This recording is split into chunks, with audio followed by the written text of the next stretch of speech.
আসসালামু আলাইকুম আরহামতুল্লাহ। আজকে আমরা হজরত মুহাম্মদ সাল্লাল্লাহু আলাইহি ওয়াসাল্লামের জন্মের সময় আব্দুল মুত্তালিবের দেখা অলৌকিক ঘটনাবলী সম্পর্কে জানব ইনশাআল্লাহ। কথিত আছে যে রাতে রাসূল করিম সাল্লাল্লাহু আলাইহি ওয়াসাল্লাম ভূমিষ্ঠ হলেন তার দাদা সে রাতে ঘরে ছিলেন। তিনি বলেন, রাতের শেষ প্রহরে আমি একটি উচ্চ আওয়াজ শুনে বের হয়ে আকাশের দিকে তাকিয়ে দেখলাম ফেরেশতাগণ আল্লাহর তাসবিহ পাঠ করছে, আর এখানে সেখানে যে দেবমূর্তিসমূহ ছিল তা সব অধর মুখে লুটাচ্ছে। এমন সময় আমি আবার একটি আওয়াজ শুনলাম, কে যেন বলছে, ওহে দুনিয়াবাসীগণ, এইমাত্র আখেরি পয়গম্বর জমিনের বুকে শুভাগমন করলেন। আমরা আল্লাহ পাকের রহমতের পানি নিয়ে আগমন করেছি, এ পানি দ্বারা তাকে গোসল করিয়ে দেব। এ সময় আমি চেয়ে দেখলাম কাবা ঘরখানা হেলাদুলা করছে।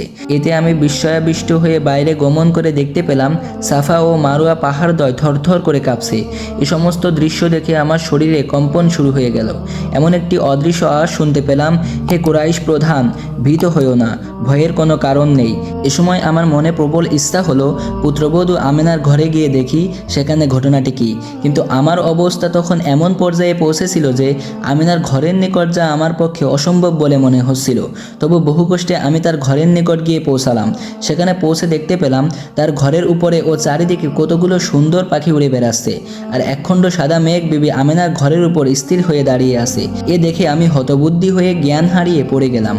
কিছুক্ষণ পর আমার চেতনা ফিরে আসলে আমি বিবি আমেনার ঘরে যাওয়ার জন্য অস্থির হয়ে পড়লাম। আমি ধীরে ধীরে উক্ত ঘরের দরজায় পৌঁছে উকি দিয়ে দেখলাম উদ এবং আম্বর মিশ্রিত পানি গড়িয়ে যাচ্ছে ও চারিদিকে সুঘ্রাণে মোহিত হয়ে গেছে। ঘরের দরজা কিছুটা ফাঁক করে ভিতরে বিবি আমেনার দিকে দৃষ্টিপাত করলাম, কিন্তু দেখা গেল বিবি আমেনার ললাটে পূর্বেকার সে উজ্জ্বল্য এখন আর দেখা যাচ্ছে না। এতে আমি একান্ত উদ্বিগ্ন হয়ে বিবি আমেনাকে ডেকে জিজ্ঞেস করলাম, কি হে আমেনা, তুমি কি জাগ্রত না নিদ্রিত? আমেনা বলল, আমি জাগ্রত আছি। তখন আমি তার নিকট জিজ্ঞেস করলাম, তোমার চেহারায় এতদিন যে নূর বিস্তৃত হচ্ছিল তা কোথায় গেল? তোমার ললাটে যে তা আর দেখা যাচ্ছে না, ব্যাপার কি মা? আমেনা বললেন, আব্বা, ওই নূর তো আমার ছিল না, তা যার ছিল সে তো এইমাত্র আমার গর্ভ হতে ভূমিষ্ঠ হয়েছে। আমি বললাম, তবে সে মোহনীয় পরশমণি আমার নিকট দাও, আমি দেখে চক্ষু শীতল করি। জবাবে আমেনা বললেন, আব্বা, একটু ধৈর্য ধরুন, আপনি তো শিশুর দাদা, সবসময়ই দেখবেন। এখন একটু অসুবিধা আছে বলে শিশুকে আপনার কোলে দিতে পারছি না। আমেনার কথা শুনে আমি নিজেকে অপমানিত বোধ করলাম এবং রাগে অধীর হয়ে ঘরের মধ্যে প্রবেশ করতে উদ্যত হলাম। কিন্তু হঠাৎ এক ভীষণ আকৃতির লোক আমাকে বাধা প্রদান করে বলল, তুমি এখন ঘরের মধ্যে প্রবেশ করতে পারবে না, কেননা এখন ঘরের ভিতর ফেরেশতাগণ শিশুর পরিচর্যায় রত।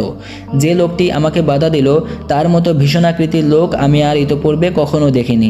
সুতরাং ভয় পেয়ে আমি চেষ্টায় বিরত হয়ে এ ঘটনা কুরাইশদেরকে জানাতে ইচ্ছা করলাম, কিন্তু তাও সম্ভব হলো না।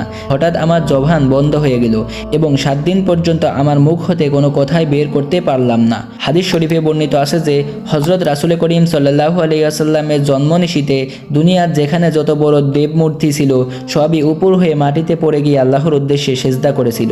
অগ্নিপূজক পারস্যরাজ নওশেরওয়ার আমলের রাজপ্রসাদের ছাদে নির্মিত সুদৃঢ় 12টি গম্বুজ ভেঙে পড়েছিল। মক্কায় কাফেরদের কাবাঘরে স্থাপিত লাত, মানত, উজ্জা, হাবল প্রভৃতি 360টি মূর্তি উপর হয়ে পড়ে গিয়েছিল। ওই দিন পৃথিবীর কোনো বাদশাহ সিংহাসন বাকি ছিল না যে তা মাটিতে উপর হয়ে পড়েনি। পূর্ব সীমান্ত হতে পশ্চিম সীমান্ত পর্যন্ত এমন কোনো জীব জানোয়ার ছিল না যারা হজরত রাসূল করিম সাল্লাল্লাহু আলাইহি ওয়াসাল্লামের শুভাগমনে আনন্দ মাতোহারা হয়ে মনের খুশি প্রকাশ করেনি।